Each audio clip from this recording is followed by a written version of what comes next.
पति का अपमान नहीं हो पाया।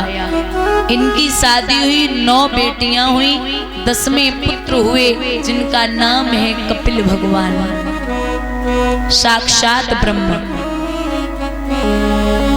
भगवान ने अपनी माँ देवहूति को मन में, जो मन को बस में करता है, वो बातें बताई। बोले मैया ये मन जो है ना, इसे बस में ऐसे किया जाता है जैसे 5 कर्मेंद्रियां और 5 ज्ञानेंद्रियां एक होता है ये मन।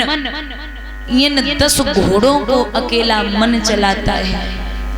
वैसे ये मन ही बिगड़ जाए तो क्या करोगे? अब एक बात बताओ, आप यहाँ बैठे हो तो होता है कभी कभी यहाँ बैठे हो, एक सेकंड तो बहुत बड़ी बात होती है।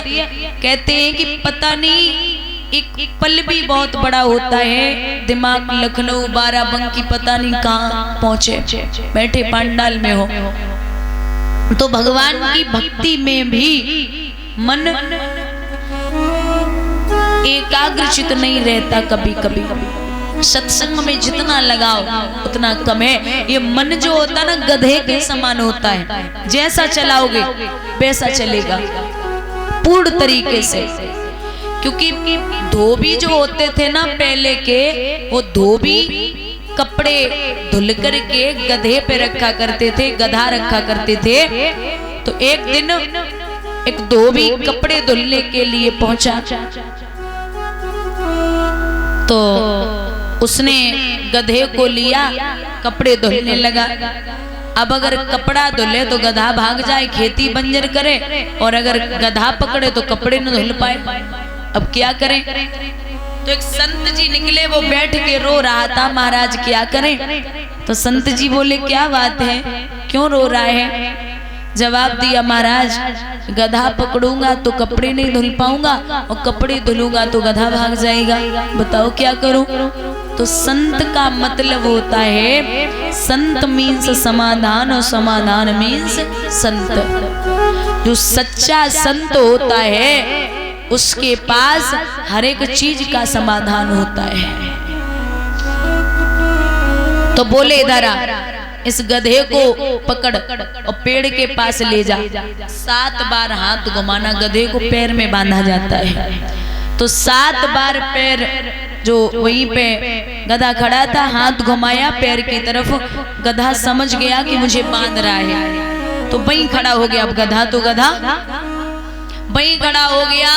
कपड़े धुले, सुखाए, 2 घंटे बाद अब गधे पे जब रखे, अब वो चल नहीं रहा, अब वो चल नहीं रहा। फिर बैठ के रोने लगा, महाराज अच्छी विद्या बता गए थे, अब ये चल नहीं रहा।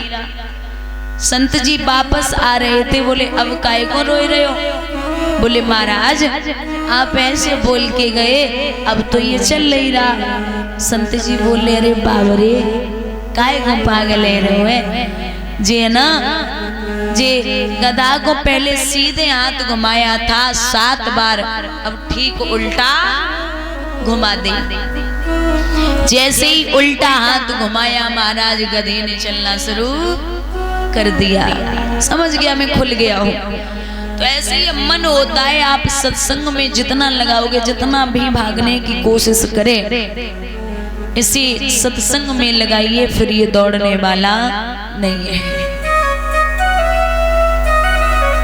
कहते हैं उत्तानपाद राजा के प्रथम जो रानी थी, उत्तानपाद की प्रथम प्रिया सतियों में लेखी जाती थी।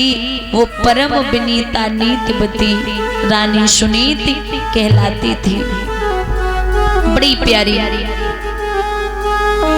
लेकिन भगवान की कृपा, इनकी कोई संतान नहीं है, संतान नहीं हुई। तो सुनीति ने जवाब दो राजा उत्तानपाद को कि हे नाथ,